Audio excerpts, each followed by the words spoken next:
Zdravo svima! Kao što i sam naziv kaže, danas pripremamo jedan izuzetno kremasti ukusan ručak. I hajde da krenemo odmah na postupak. Ja sam sipala 2,5 šolje vode i stavit ću da voda prokuva. Za to vrijeme pripremila sam 500 grama pilećeg mesa i iseckat ću na sitne kockice. Vi sad možete i na krupnije, kako volite, ali mislim da je za ovo jelo ipak bolje da su ovako sitnije kockice. Sada kada mi se ova voda prokuvala, znači tu ima 500 ml prokuvane vode i dodat ćemo jednu kockicu za supu. Ja sam koristila ovu bio iz DM-a, vi možete neku po vašoj volji. Mogu vam reći da sam ja nju sad prvi put isprobala i jako je ukusna. Nekako puna je aroma, stvarno je fina. Sada će nam trebati i mlinci. Evo, pogledajte koliko tu ima, nekih 7-8. I sada ću ovako da ih polomim na sitnije. Ja volim na sitnije, možete vi to i onako na samo 3 puta da prelomite kako volite. I sada ćemo ovako da ovim bujonom od supe da prelijemo prvi deo mlinaca dobro, znači da svaki bude preliven. Nakon toga ćemo i drugi deo mlinaca da ovako na sitnije komadiće izlomimo i onda ćemo sa ostatkom bujona da prelijemo ove mlince. Ja ovo radim pre nego što izinstam meso jer mi je nekako to sve brže i lakše. Sad ovako dobro utrljajte, dobro postavite sve ove mlince da svi budu u tom bujonu i za to vrijeme na vrelom ulju izdinstajte malo piletinu koju smo iseckali.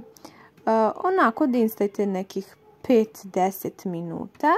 Za to vrijeme preokrenite mlince i vodite računa da vam ne budu gnjecavi.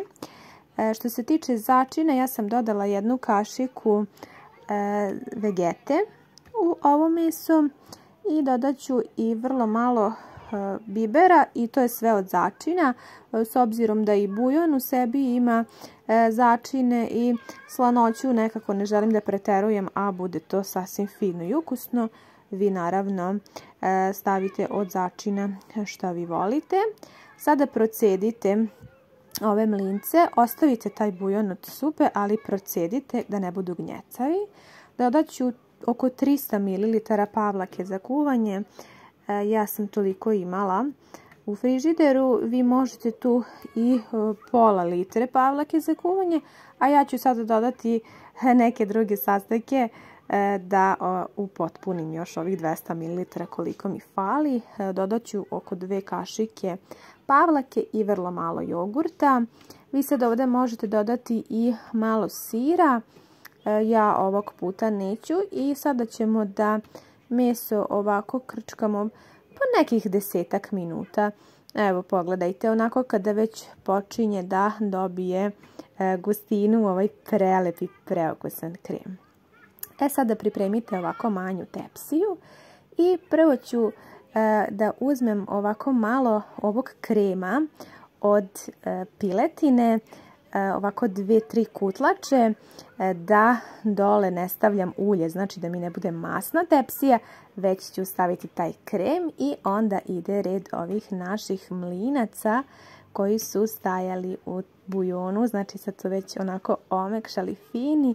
Stavite taj prvi deo onako dosta mlinaca da pokrijete tepsiju i onda ide jedan red ovako par kutlača kremastog sosa i piletine. Ovo je izvanredan ručak, fantastičan, fenomenalan, bogat ukusom, aromom, zaista predivan. Ne znam šta da vam kažem, ja ovo jelo zaista kad sam prvi put probala oduševila sam se i sada ga evo pripremam. Sada ide još jedan red mlinaca, a zatim ide ponovo još jedan red mesa i u principu ako pravite neku veću količinu, znači to je postupak. Vidjet ćete što sam na kraju radila. Ostavite malo krema. Ja sam sad još uzela ovdje malo piršuna sam dodala I sada posljednji sloj mlinaca.